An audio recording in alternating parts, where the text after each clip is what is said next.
Hey everyone, as always, Dylan Miller Prospecting, and it's Paydirt review time again. And this time I'm going to be re-reviewing GoldBay, and more specifically, his Mexican Paydirt he just put out. And I'm pretty excited to go through this, and it's been a really long time since I've reviewed GoldBay, probably about 3 years. Now, he has been in my Paydirt championships every year, but I haven't actually done a review on his Paydirt, a standalone review, and I haven't done one since he turned over the day-to-day operations to Harrigan over at Gold Fever Prospecting. GoldBay doesn't actually ship his own Paydirt anymore. This is all done through the facility over at Gold Fever Prospecting out of Nevada. So if you're used to getting your Paydirt from GoldBay being shipped out of California and you buy a bag, you might be wondering why it's coming from Nevada, and that's because Dave is gone back to more mining and gold shows and things like that, and the day-to-day operation of his gold Paydirt has gone to Harrigan over at Gold Fever Prospecting.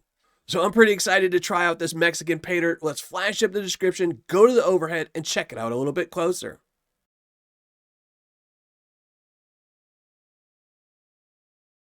As you saw, not a very detailed description, pretty much says nothing other than that it's Mexican Paydirt and that it will have gold that's 95 to 98% pure. It also does say that it's going to be chunky gold and you won't really find much in the way of fines. So I'm not going to classify this, I'm just going to pan it out the way it comes, and at the end of the video I will classify the gold down, but in this case I won't. Now the description does not state how much weight you're going to get, or how much Paydirt. And in this case, I got 3 pounds, 0.9 ounces. And in all the years I've been reviewing Dave, ever since he switched to the gold bags, I think his material has always been 3 pounds. Now for this bag, you can get it in 3 grams, 4 grams, 5 grams, or 10 grams. This bag in particular is a 4-gram bag, because when I sent my secret shopper to buy a bag, he was unfortunately sold out of the 3 grams, so I had to pony up a little bit more for the 4-gram bag. That's what we're going to try out today. Let's dump out the material.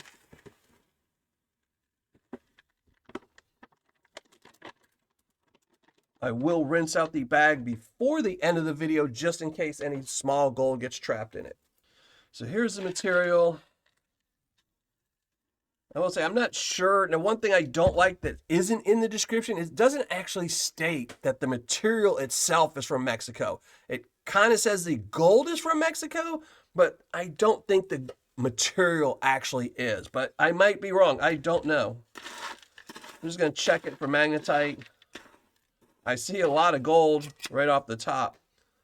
Not much in the way of magnetite, but I did see some gold in there. So now, again, as I said, I am not going to classify this material down because it does state in the description this is supposed to be chunky gold. And I don't want to just find one piece of gold when I classify it down and no material. So I'm just going to go pan it out just like it is. We're going to listen to some music, and then we'll come back and I'll show you the gold I found.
Well, finished panning everything out as you saw, and let's show you the gold I found, and there you go. As you can see, almost all of it is in the plus 10 category.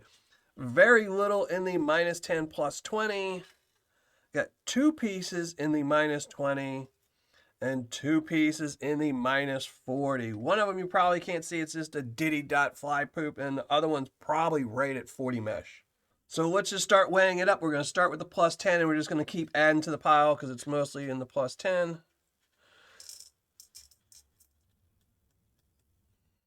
And 3.895. Now again, this bag is guaranteed 4 grams.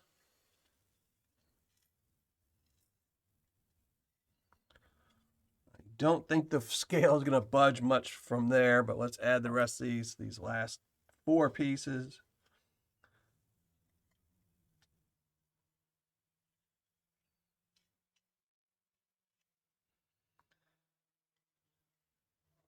Yeah, so there we go, 4.080. And of course, it has to change right there. So now 4.085. There we go. We're going to leave it at that 4.085 grams of gold. Now for difficulty, I'm going to give this an easy. And it doesn't matter if you're a beginner panner, advanced panner, or expert panner. No matter what, this is some really easy paydirt to go through. It didn't cloud up the water too bad, and all the gold is pretty much over the plus 10 mesh. There was very little in the under 10 mesh, and even if you missed what was in the minus 20 or minus 40, it didn't budge the scale. So really easy paydirt.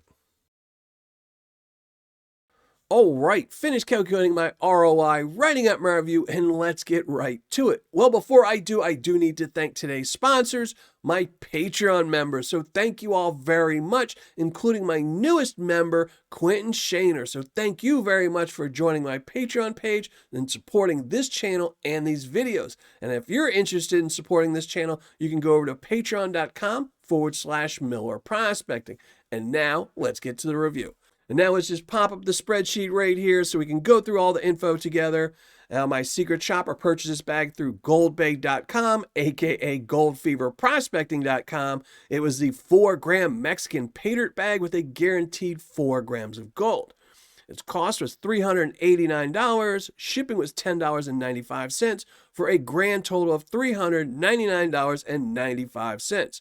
Now, I recovered, as you saw earlier, 4.085 grams of gold. And the gold spot on the day of purchase was $95.97, making the gold I found worth $392.04. And an ROI of 98.02%, or on my scale, a 9.8. Now, for fun factor, I'm going to leave it the exact same as a 9.8, but I did have a really hard time going back and forth whether I should lower the score, because I really don't like the fact that there was nothing under the 10 mesh. I mean, there was a little, but really not that much. And I know it says in the description it's chunky gold, but I just wanted a little bit more. But I ended up leaving it the exact same as a 9.8 because he does state in the description that, there's very little in the way of fines. Now for description, I'm giving him a 5. The only thing it says in the description is how much gold you're going to get, what carat it is, and essentially the size of the gold. That's it. It doesn't even really say that the dirt is from Mexico, and I am really not so sure it is. I think the gold is, but I'm not so sure the paydirt itself is. So for description, he's getting a 5. For quantity and packaging, he's getting a 7. 5 for quantity because it doesn't state how much material you're going to get, so I give a score of 5 if there's an unknown number. And he's getting a 9 for packaging. In the typical coffee bag, it was double bagged, so a 7 total. Customer service and shipping, he's getting a 9.5. Harrigan is pretty quick about answering emails. Dave or at GoldBay probably not so much, which is probably why he handed over operations, and it shipped out incredibly fast. So a 9.5 for customer service and shipping, giving the GoldBay Mexican paydirt bag a total score of 8.2. And let's just fix that right there so you can actually see the score. There you go, an 8.2 score. A really good score. The only thing holding this paydirt back, obviously, is the description. But like I said earlier, Dave has never been very good at having a description on any of his bags of paydirt. And now to the big question, would I recommend this bag of Paydirt or buy it again? And most definitely I would. I would consider this specimen gold because it is over 22 carats, and I did test it. I tested 3 of the pieces and they all tested at over 22 carats. So I would consider this specimen gold, and getting specimen gold at a 98% ROI is really unheard of. Most of the time, specimen gold has a premium to it, and this doesn't. It's pretty much being sold at the regular prices that GoldBay sells all of his Paydirt at. So I would definitely highly recommend this Paydirt. But that's going to be it. Thanks for watching. Happy panning. And if you're not already a subscriber, think about hitting that subscribe button below. And if you want to support this channel, you can check me out at Patreon, and maybe you can win some of this gold because I will be giving it away to my Patreon members.